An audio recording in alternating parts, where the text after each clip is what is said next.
स्वागत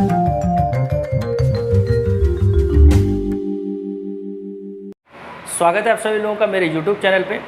आज के इस वीडियो लेक्चर सीरीज़ में हम लोग ये समझेंगे कि हेलो एल्केन के और जो प्रिपरेशन मेथड्स हैं, क्योंकि लास्ट लेक्चर में हम लोगों ने जो है एल्केन से और एल्कीन से हेलो एल्केन कैसे बनाया जाता है इसके बारे में डिस्कशन कर लिया था।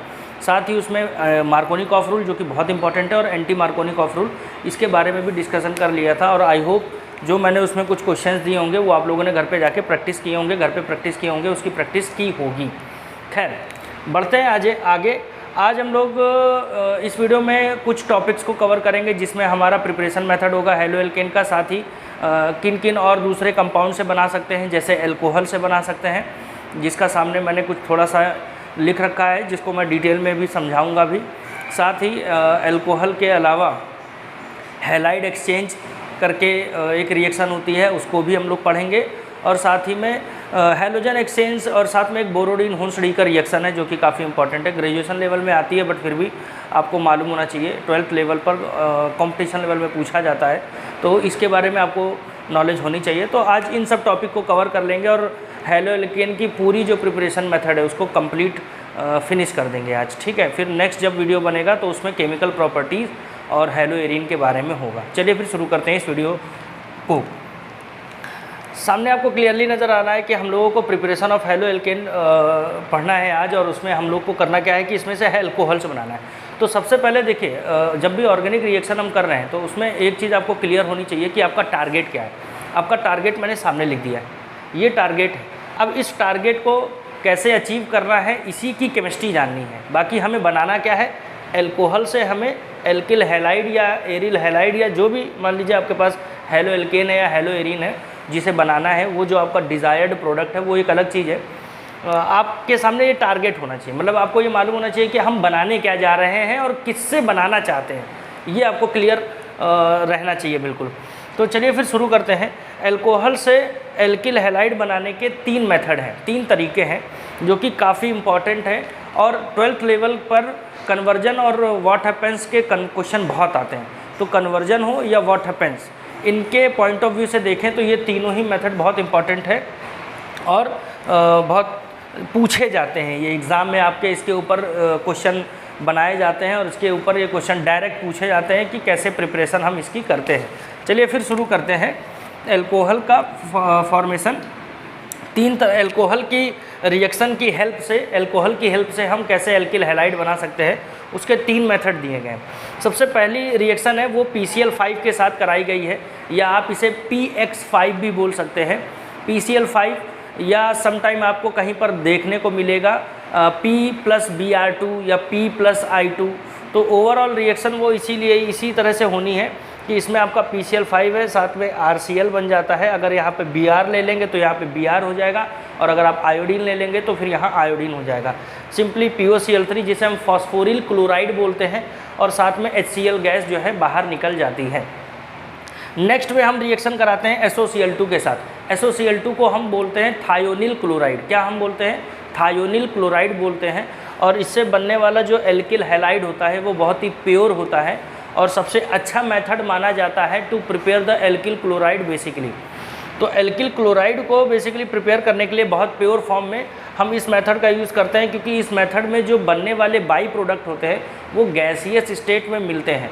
गैसियस स्टेट में मिलने के कारण ये क्या हो जाते हैं, ये ऑटोमेटिकली मान लीजिए प्रोडक्ट से तो बाहर ही निकल गए, तो आपका जो प्रोडक्ट बनता है या जो बचता है वो प्रोडक्ट में सिर्फ आपके पास क्या है, एल्किल क्लोराइड है। इसलिए ये बहुत ही इम्पॉर्टेंट मेथड हो जाता है to prepare the pure form of alkyl chloride, ठीक।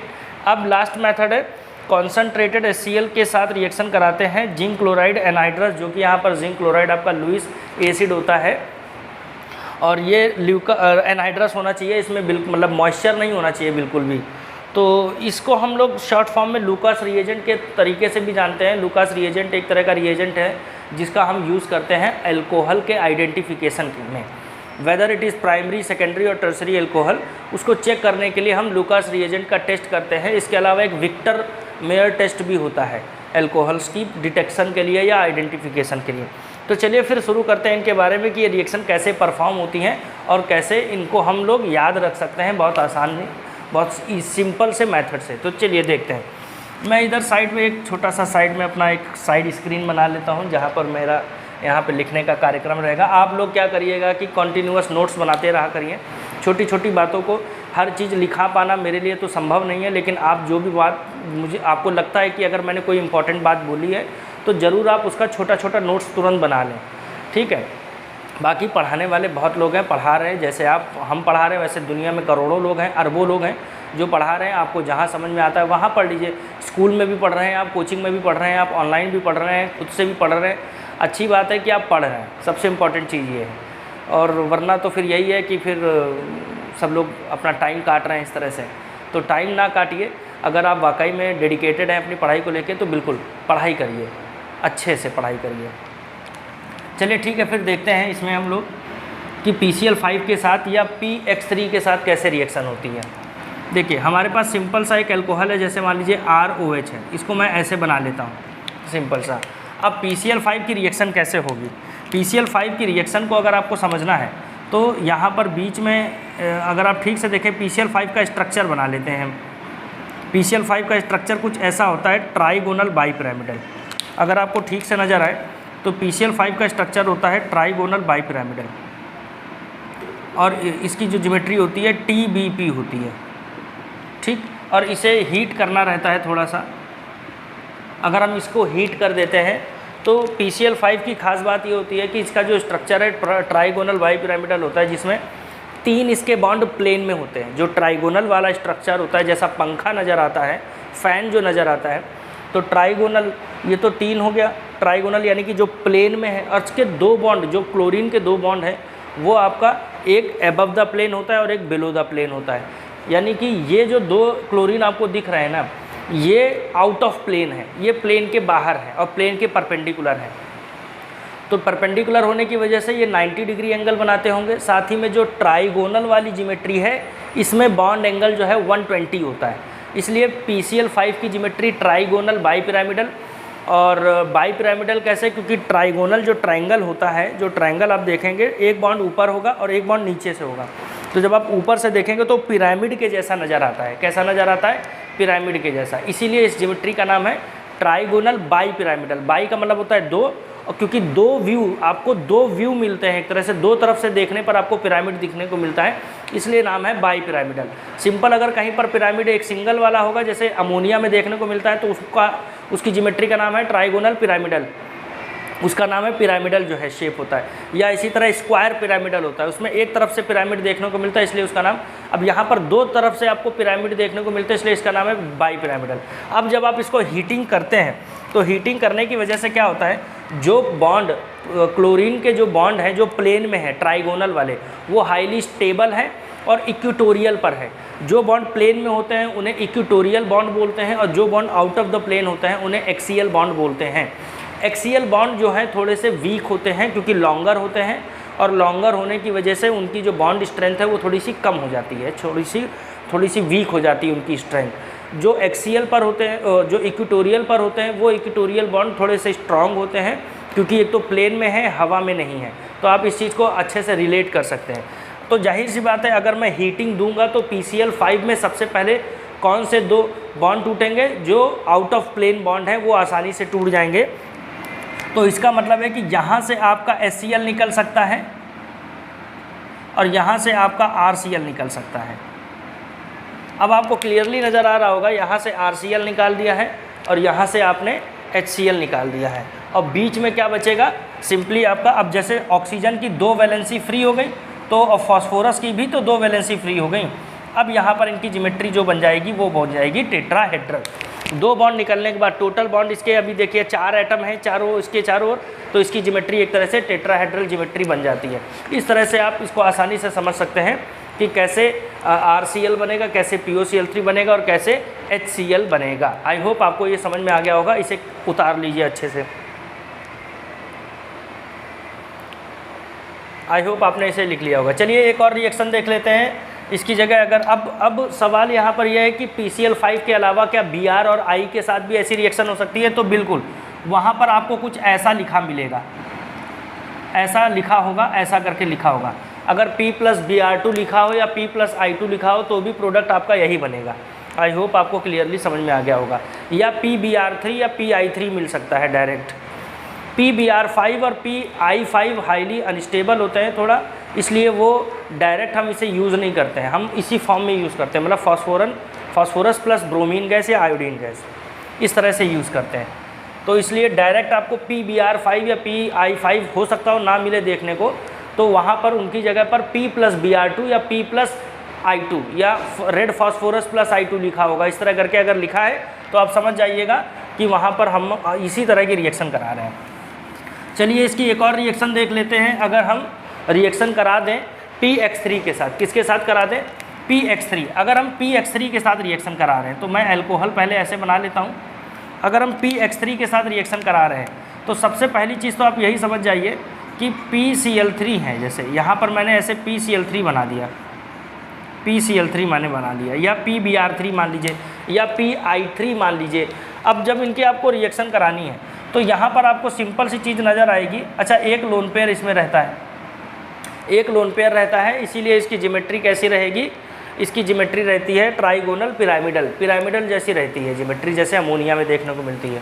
ठीक है, अब आप देखिए, जब मैं यहाँ पर अगर ROH की रिएक्शन करानी है तो सिंपल सी रिएक्शन है। ROH को आप ऐसे लिख सकते हैं, ऐसे करके ROH को आप ऐसे लिख सकते हैं, ROH और ROH ऐसे लिख सकते हैं। अब ठीक से देखेंगे, तीन तरफ से आपके RCl मिल रहे हैं,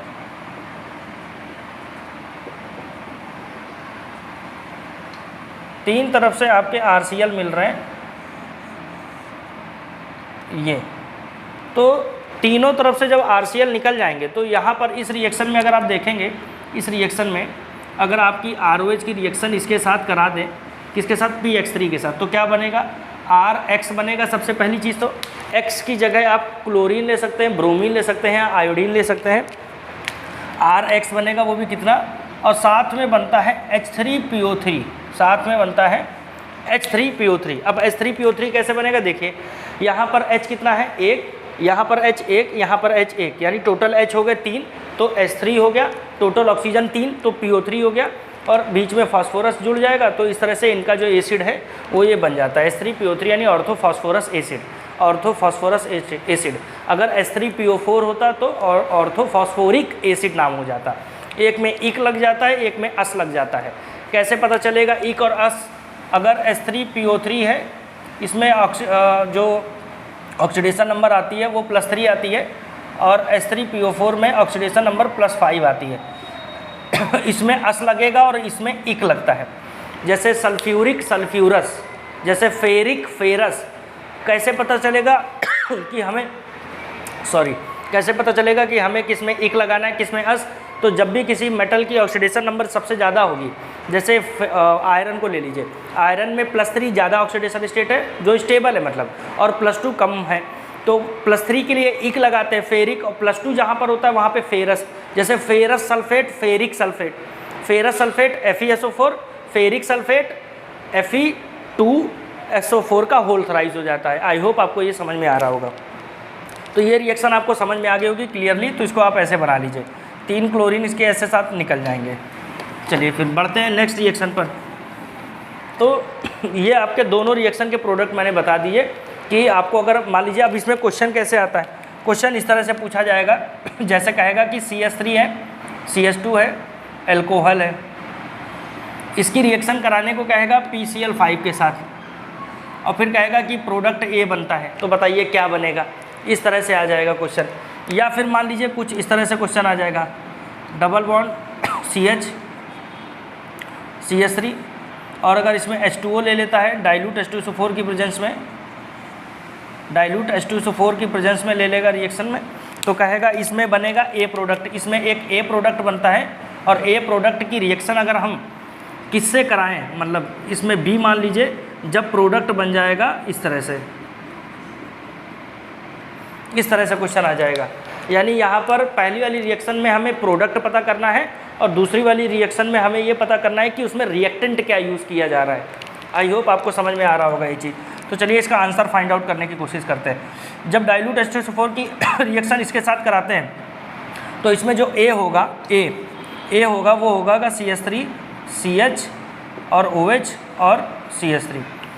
तो क्योंकि डाइल्यूट H2SO4 मतलब जब हम इसकी रिएक्शन कराएंगे या आगे चल के हम लोग जब अल्कोहल की प्रिपरेशन पढ़ेंगे तो अल्कोहल की प्रिपरेशन के लिए भी हम लोग वाटर का एडिशन कराते हैं एल्कीन में, और अगेन वो मार्कोनिकॉफ रूल और एंटी मार्कोनिकॉफ रूल के हिसाब से ही उसका एडिशन होता है। इससे पहले वाले जब लेक्चर में मैंने आपको वीडियो बना के उसमें भेजा था तो उसमें बताया था कि कहाँ पर एल्कीन का एडिशन, एल्कीन में मतलब किन किन चीज़ों का एडिशन कर सकते हैं, तो उसमें एक वाटर भी था अगर आपको याद होगा। तो अगेन जब हम वाटर का एडिशन करेंगे तो वाटर में क्या मिलेगा, H+ और OH-, जैसे H+ उसमें था और X- था, वहाँ पर X- की जगह यहाँ पर क्या हो जाएगा OH-। तो इस तरह से आप OH को बीच वाले कार्बन पे जोड़ देंगे क्योंकि हाइड्रोजन कम है, और जहाँ हाइड्रोजन ज़्यादा थे वहाँ आपने वो कर दिया CH दे दिया। तो मोर रिच बिकम रिचर वाला कंसेप्ट यहाँ पर भी है।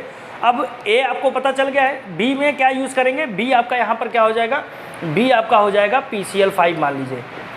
अब PCl5 की रिएक्शन कराएंगे तो यहाँ पर Cl आ जाएगा, बस बाकी कुछ आपको देखना है। देखिए समझिए, अगर आपको कोई कन्फ्यूजन हो रहा है तो कैसे क्या, देखिए ये R है एल्किल ग्रुप। अब ये OH को छुपाओ पहले, अब OH को छुपा लोगे जो भी चीज़ बचेगी रियलिटी में वही R है।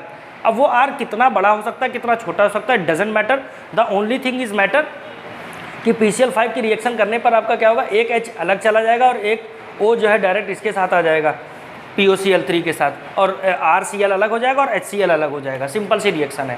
तो आई होप आपको ये रिएक्शन समझ में आई होगी, और इस तरह से क्वेश्चन आपके बहुत पूछे जाते हैं, इसलिए इसकी प्रैक्टिस करिए। बुक में बहुत से क्वेश्चन इस तरह के दिए हैं।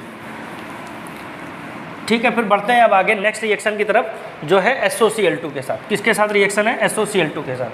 SOCl2 की रिएक्शन जब हम इसके साथ कराते हैं तो पहली बात तो SOCl2 का नाम क्या है, SOCl2 का नाम होता है थायोनिल क्लोराइड। इसका नाम है क्या, थायोनिल क्लोराइड नाम है इसका। इसका नाम है थायोनिल क्लोराइड, क्योंकि सल्फर का नाम थाया होता है इसलिए। अब अगर ठीक से देखें, अगेन यहाँ पर आपको कुछ करना नहीं है ज़्यादा, इसमें भी सिंपल हीटिंग वीटिंग रहेगी, तभी गैसेस निकलेंगी अलग अलग, उनका जो है बाहर इवापोरेट हो जाएंगी आसानी से। और आप देखेंगे R के साथ Cl हो जाएगा, H के साथ Cl हो जाएगा, तो वो HCl अलग हो गया, RCl अलग हो गया, और बीच में सल्फ़र की 2 वैलेंसी फ्री होंगी। तो ये जो नाम बनेगा एक तरह से ठीक से आप देखेंगे, सल्फ़र की 2 वैलेंसी फ्री हो रही हैं, तो साथ में वो डबल बॉन्ड डायरेक्ट बना लेगा, तो SO2 गैस बन जाती है। क्या बन जाती है, और SO2 गैस कैसे दिखाई देती है, बेंट शेप में। SO2 गैस कैसी है, बेंट शेप होता है इसका। ठीक है, तो और इसमें भी अगर आप इसका भी स्ट्रक्चर बनाएंगे तो रियलिटी में इसका स्ट्रक्चर कैसा रहता है, लोन पेयर, एक Cl और एक इस तरह से। तो आप देखेंगे इसका जो है ट्राइगोनल प्लेनार ना होके ट्राइगोनल पिरामिडल है इसका शेप।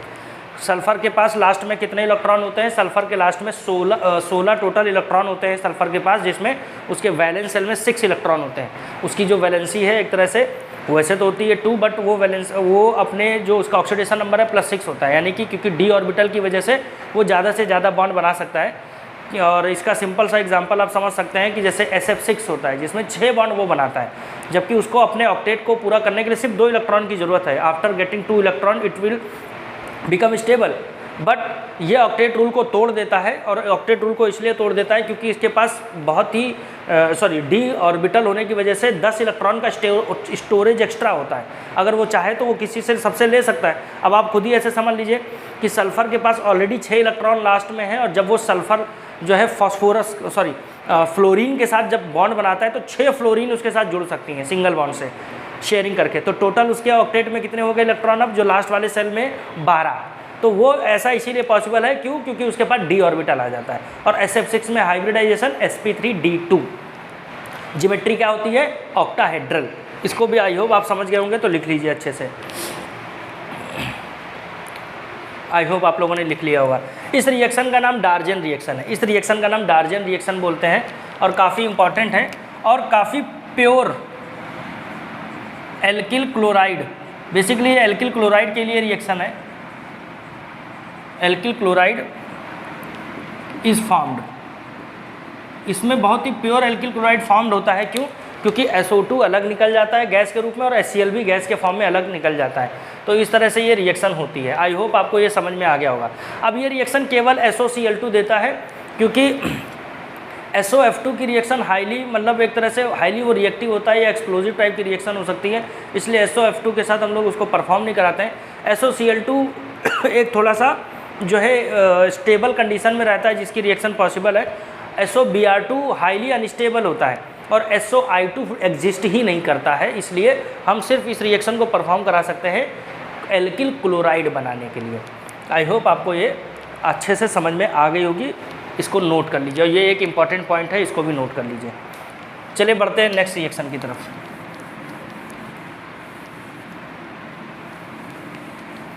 अब लास्ट में आ जाते हैं concentrate HCl zinc chloride anhydrous. इस रिएक्शन का नाम क्या है? सिंपल सी रिएक्शन है, यहाँ पर कुछ इसमें ज़्यादा रॉकेट साइंस नहीं है। इसकी रिएक्शन आपको कॉन्सेंट्रेट HCl के साथ करानी है और यहाँ पर एक लुईस एसिड रहता है जिंक क्लोराइड एनहाइड्रस।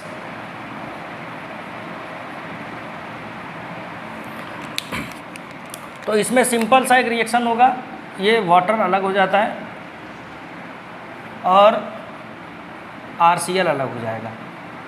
वैसे आपको ये रिएक्शन कॉमनली HX के फॉर्म में भी देखने को मिल सकती है।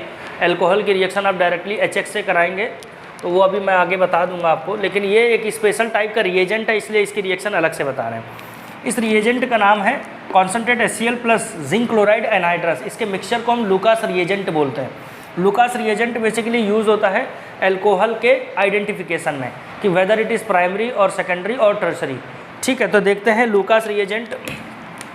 अब जैसे मान लीजिए मेरे पास 3 टेस्ट ट्यूब हैं, 3 टेस्ट ट्यूब हैं इस तरह। अब तीनों टेस्ट ट्यूब में कोई ना कोई अल्कोहल रखा हुआ है, इसमें भरा हुआ है। मुझे नहीं पता है कि इस अल्कोहल कौन सा अल्कोहल प्राइमरी है, कौन सा टर्सरी और कौन सा सेकेंडरी अल्कोहल है, हमें नहीं पता है। अब मुझे यही चीज़ आइडेंटिफाई करनी है, सो मुझे क्या यूज़ करना होगा? लुकास रिएजेंट यूज़ करना है। लुकास रिएजेंट कैसे? वहाँ पर आपको एक मिक्सचर मिलेगा, सिंपली कॉन्सेंट्रेट HCl और जिंक क्लोराइड एनहाइड्रस। तो यहाँ पर जो मिक्सचर है इसको जब हम तीनों में ऐड करेंगे, इसी लुकास रिएजेंट को, मैं इसको बड़ा बड़ा ऐसे लिख देता हूँ, यानी कि लुकास रिएजेंट को हम ऐसे इसमें ऐड करते हैं। तो ऐड करने के बाद व्हाट वी विल गेट, हम लोगों को क्या मिलेगा? हम लोगों को एक टर्बिड सॉल्यूशन मिलता है। क्या मिलता है? वी गेट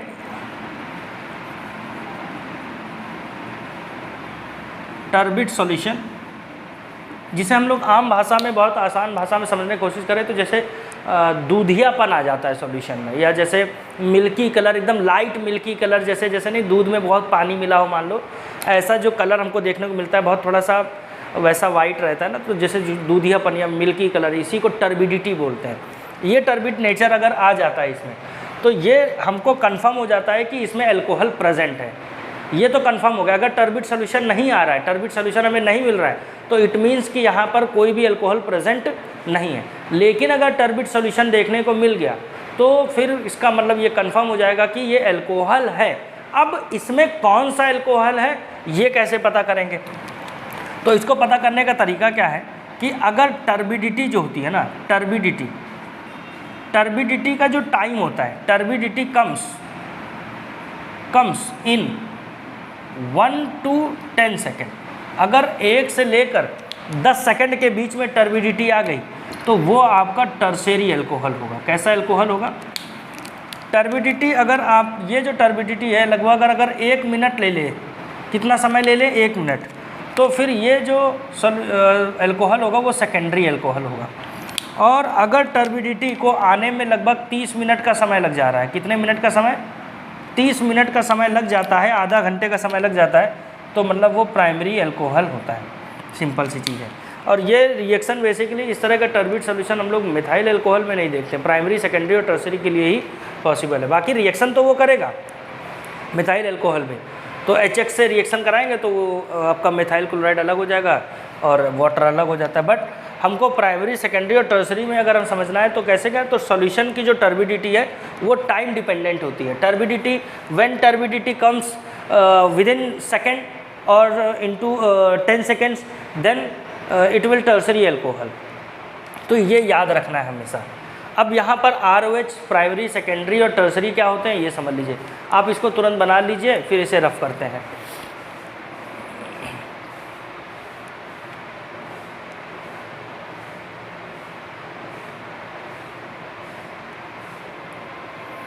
चलिए, आई होप आपने इसे बना लिया होगा। नहीं भी बनाया होगा तो थोड़ी देर पॉज कर लीजिएगा, फिर बना लीजिएगा।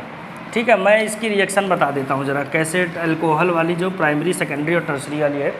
अब एक प्राइमरी अल्कोहल का एग्जांपल लें तो देखिए प्राइमरी अल्कोहल क्या क्या हो सकता है। प्राइमरी अल्कोहल वो अल्कोहल होता है जिसमें OH ऐसे कार्बन से जुड़ा हो, OH ऐसे कार्बन से जुड़ा हो, OH ऐसे कार्बन से जुड़ा हो जो ऑलरेडी एक ही कार्बन से जुड़ा हो। तो ये सिर्फ एक कार्बन से जुड़ा है तो प्राइमरी। इसके अलावा और कौन सा प्राइमरी हो सकता है? ये भी हो सकता है प्राइमरी अल्कोहल। अगर आपको कोई संदेह है या कोई डाउट हो तो बताइएगा ज़रूर। ये भी आपका एक प्राइमरी अल्कोहल है, ठीक, या ये भी आपका एक प्राइमरी अल्कोहल है।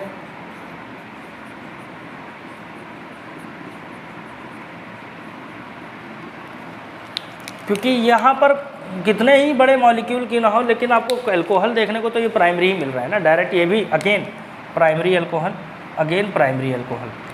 ठीक है, तो जब आप इनकी रिएक्शन कराएंगे तो कुछ करना नहीं है। ये ROH है, ROH की रिएक्शन जब कॉन्सेंट्रेट HCl से कराएंगे तो H2O अलग हो जाएगा और Cl इसमें जुड़ जाएगा। तो आप डायरेक्ट समझ सकते हैं कि जब प्रोडक्ट बनेगा, यहाँ पर जब ये प्रोडक्ट बनेगा तो देखिए यहाँ पर क्या हो जाएगा। जब आप कॉन्सेंट्रेट HCl से रिएक्शन कराएंगे लूकास रिएजेंट से, तो OH रिएक्शन कर लेगा HCl के H से और वाटर बना लेगा और क्या बन जाएगा Cl। तो यहाँ पर क्या लग जाएगा Cl, यहाँ पर भी क्या लग जाएगा Cl और यहाँ पर भी क्या लग जाएगा Cl। तो ये एक सिंपल सी रिएक्शन थी। आई होप आपको ये समझ में आया होगा। आप इसको ड्रॉ कर सकते हैं अपनी कॉपी में। बस इस ROH की जगह ये आपका R हो जाएगा, एथाइल ग्रुप R हो जाएगा, यहाँ पर आपका बेंजाइलिक ग्रुप R हो जाएगा और यहाँ पर आपका जो है एक तरह से ये आपका आइसोप्रोपाइल ग्रुप है जिसमें आपका बेंजीन की रिंग भी लगी हुई है। ठीक है, तो ये भी आपका एक तरह से प्राइमरी अल्कोहल का ही एग्जाम्पल है। चलिए बढ़ते हैं आगे। मान लेते हैं सेकेंडरी। सेकेंडरी में क्या एग्जाम्पल होता है? सेकेंडरी में जैसे इस तरह से रहेगा, यहाँ पर OH लग जाएगा।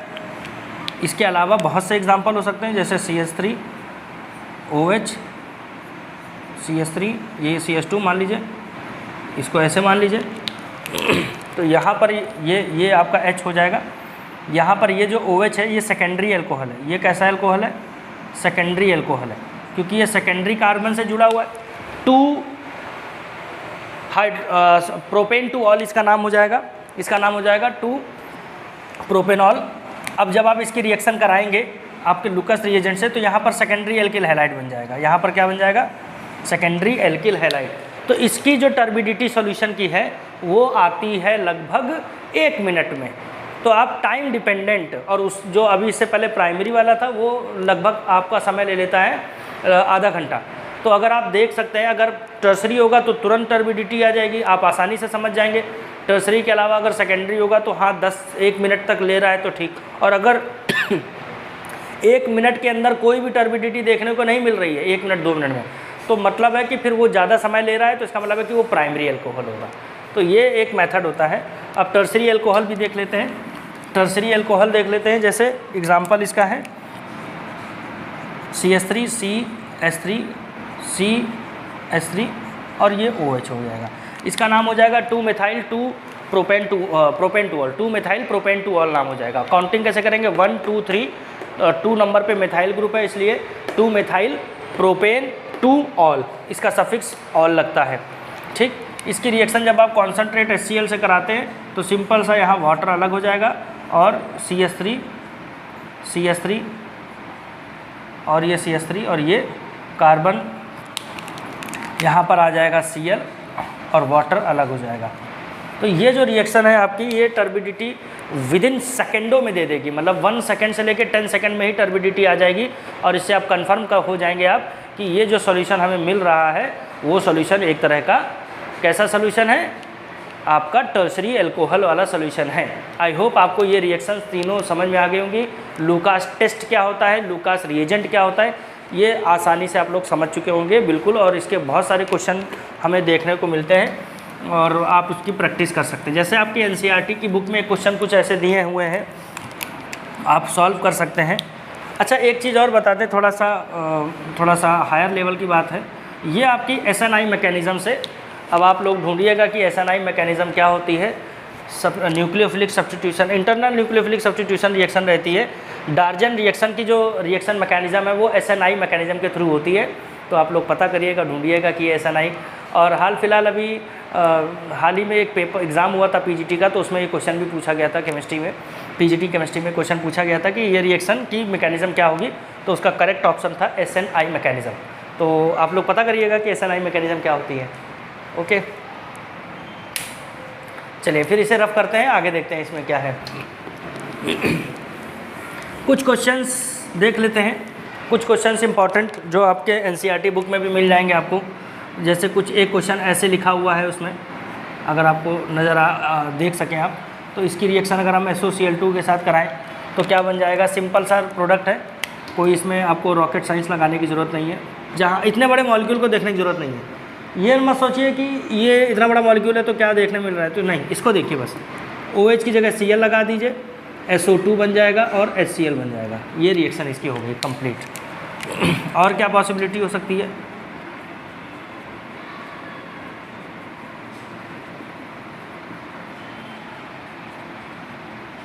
इसमें क्या बनेगा। अब देखो यहाँ पर ये वाला सेकेंडरी था, यहाँ पर ये वाला कैसा है, प्राइमरी अल्कोहल है, क्योंकि ये इससे जुड़ा हुआ है। तो यहाँ पर भी सिंपल से क्या हो जाएगा, CH3 CH CH3 CH2Cl ये हो जाएगा। इसमें बस आपको यही समझना है कि सिंपल बस एक जगह पर रिप्लेसमेंट है एक तरह से, बस ठीक है। या एक तरह की एक ये भी रिएक्शन है इसमें, ये मान लीजिए रिएक्शन है, ये भी आपके NCERT में दी हुई है। ये मान लीजिए आप कॉन्सेंट्रेट HCl मान लीजिए यहाँ पर है, और जिंक क्लोराइड, एनहाइड्रस होगा जिंक क्लोराइड। तो क्या बनेगा, सिंपल अगेन यहाँ पर ये एक प्राइमरी अल्कोहल है, कॉन्सेंट्रेट HCl, ये मॉलिक्यूल नाइट्रोबेंजीन है एक तरह से, ये आपका नाइट्रोबेंजीन ऐसे बना दिया डायरेक्ट पूरा। फिर ये CH2 बेंजाइलिक अल्कोहल, अब यहाँ पर OH लगा दीजिए, बेंजाइलिक अल्कोहल की जगह बेंजाइलिक क्लोराइड हो जाएगा, बस बाकी आपका वाटर अलग हो जाएगा। तो इसमें कोई ऐसा देख के इसको घबराने की ज़रूरत नहीं है। आपको बस ये समझना है कि अल्कोहल की रिएक्शन का हमको कन्वर्जन करना है एल्किल हैलाइड में, तो आप इसे नोट कर लीजिए। यहाँ पर सिंपल सा रिएक्शन HCl, जैसे यहाँ पर देखिए ये R है, अगर आप ठीक से देखिए ये जो ROH हो ना, ROH, अब इस OH को छुपा लीजिए, बचा क्या R, तो यहाँ पर OH को आप छुपा लेंगे ना, तो ये पूरा का पूरा R है, ये पूरा का पूरा R है, ये पूरा का पूरा R है। तो R छोटे से मॉलिक्यूल को देखें ना, इतने बड़े मॉलिक्यूल को देख के घबराने की जरूरत नहीं है। R ही असल में यहाँ पर क्या है आपका, ये बड़े बड़े मॉलिक्यूल हैं, तो देख के बच्चा घबरा जाता है, तो घबराने की जरूरत नहीं है। आपको OH को देखना है डायरेक्ट, आपको टारगेट उसे करना है जिसको हम इसको और इसको आपस में इंटरचेंज कर रहे हैं एक तरह से, देखिए। और उसकी क्या पीछे की केमिस्ट्री थी वो भी मैंने डिटेल में भी आपको समझा दी है। तो अभी ये तरीके एक बार माइंड में आ जाएगा, बैठ जाएगा, तो कभी आप भूलेंगे नहीं। इसको भी लिख लीजिए।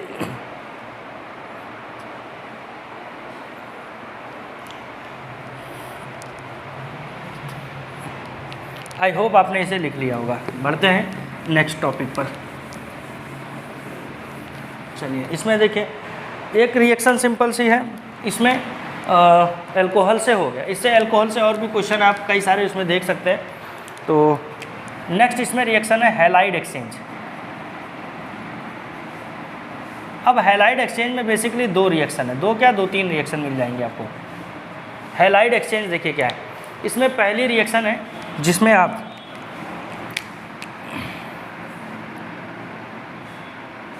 RCl या RBr, अब यहाँ पर अगेन वही R वो सब हो सकते हैं, सब R पॉसिबल हो सकते हैं, RCl या RBr।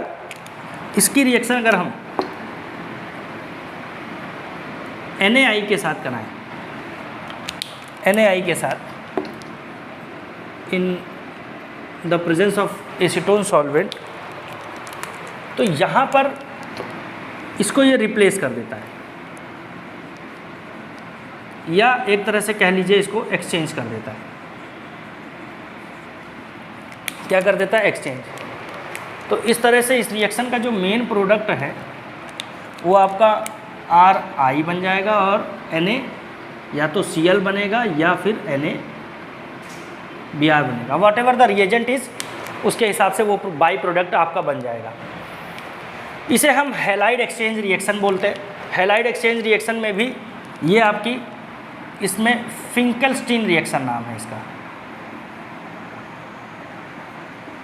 फिंकेल्स्टीन रिएक्शन इसका नेम है, या पूरा ही नाम लिख देता हूँ, शायद कहीं जगह लिखा होता है कोनाट फिंकेल्स्टीन रिएक्शन करके, कोनाट करके नाम है इसका, तो उसे आप याद रखिए। तो बेसिकली फिंकेल्स्टीन रिएक्शन के नाम से आप याद कर सकते हैं, कोई इतना दिक्कत नहीं है। ये रिएक्शन रहती है। अब सपोज़ करिए कि मेरे पास एक रिएक्शन कुछ इस तरह से लिखा हुआ है CH3 CH2 Cl। अब इसमें आपका NaI लिखा हुआ है ऐसे, और एसीटोन लिख दीजिए। तो अब देखिए ये Cl है यहाँ, ये यहाँ Cl है, ये पूरा R है आपका, ये पूरा का पूरा आपका R है। अब R की, अब यहाँ पर इसने इसको क्या कर दिया, एक्सचेंज कर दिया एक तरह से।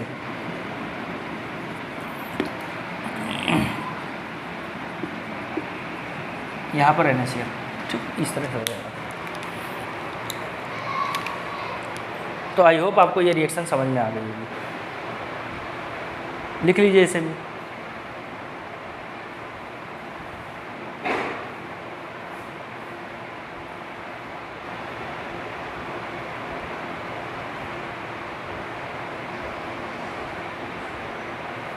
चलिए आगे बढ़ते हैं फिर अब नेक्स्ट रिएक्शन की तरफ। हैलाइड एक्सचेंज की एक और रिएक्शन,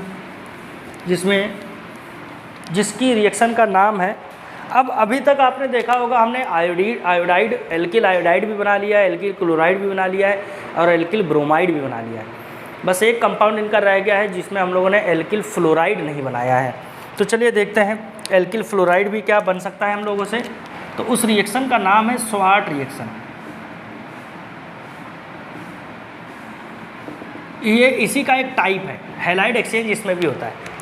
इसमें बेसिकली करेंगे क्या, फ्लोराइड बनाते हैं। क्या बनाते हैं, यानी एल्किल फ्लोराइड। ये आपका हो जाएगा एल्किल फ्लोराइड। आर फ्लोराइड का मतलब, चलिए मैं लिख ही देता हूँ पूरा, एल्किल फ्लोराइड इसमें बनाया जाएगा।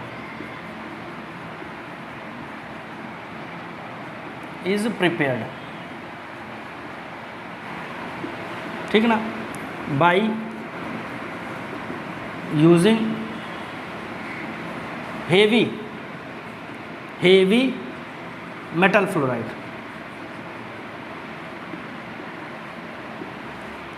अब बाई हेवी मेटल फ्लोराइड क्या, इसमें अगेन RCl या RBr, इनकी रिएक्शन हम हेवी मेटल से कराते हैं, जैसे AgF से, या HgF2 से, या SbF5 से। सिल्वर फ्लोराइड हो सकता है ना, मर्क्यूरिक फ्लोराइड हो सकता है, एंटीमनी पेंटा फ्लोराइड हो सकता है। Sb मतलब एंटीमनी, एंटीमनी एटॉमिक नंबर 51, और ये ग्रीक वर्ड है, और ग्रीक वर्ड में Sb का मतलब स्टबम होता है, स्टबम। आई होप आपको ये सब नाम मालूम होंगे। जैसे सिल्वर का नाम, ये आपका सिल्वर है, लेकिन सिल्वर तो S से शुरू होता है। Ag का मतलब होता है अर्जेंटम, अर्जेंटम ग्रीक वर्ड में उसको सिल्वर ही बोला जाता है।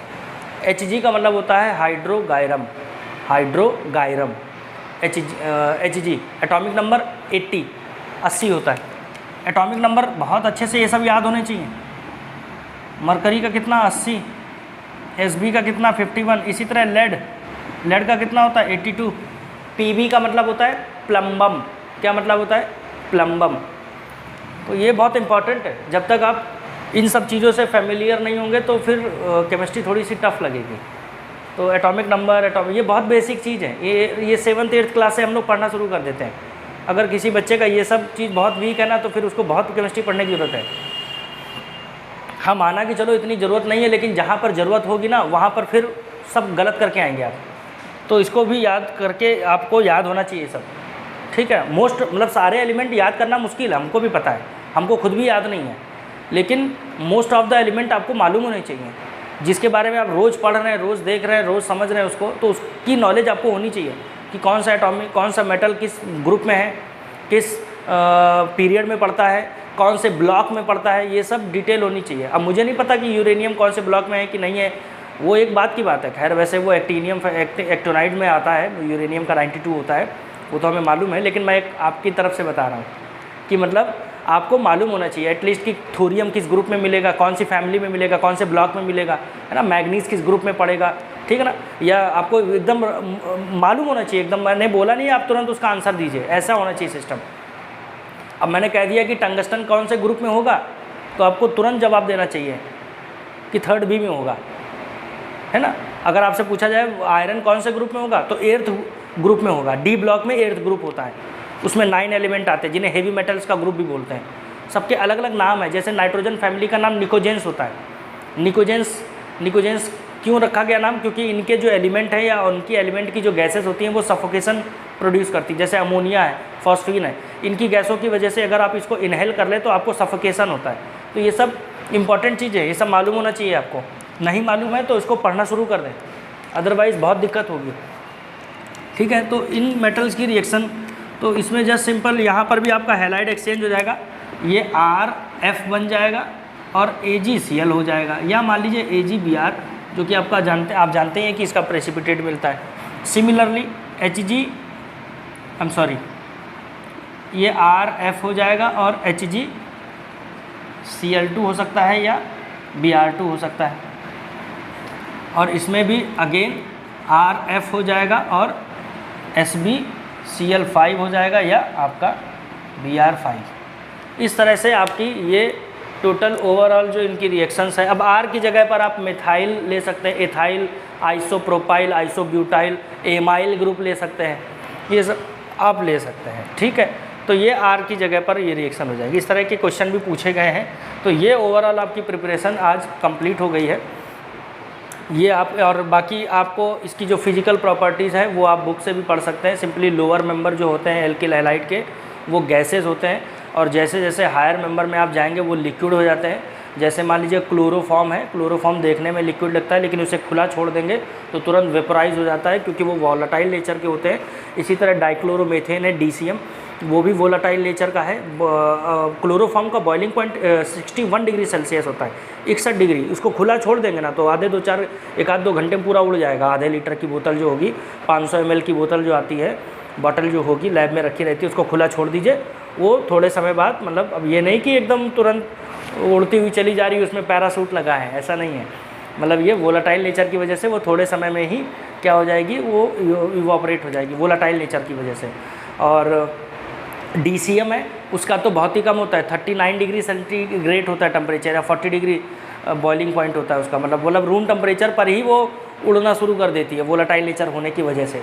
इसलिए ये एक तरह से गैसियस स्टेट में पाए जाते हैं लोअर मेंबर जो होते हैं। जैसे जैसे हायर मेंबर में आएंगे तो वो लिक्विड में हो जाते हैं, और लिक्विड के बाद जो है हायर से हायर, मतलब 10, 12, 15 कार्बन के बाद देखेंगे तो वैक्सी सॉलिड होते हैं।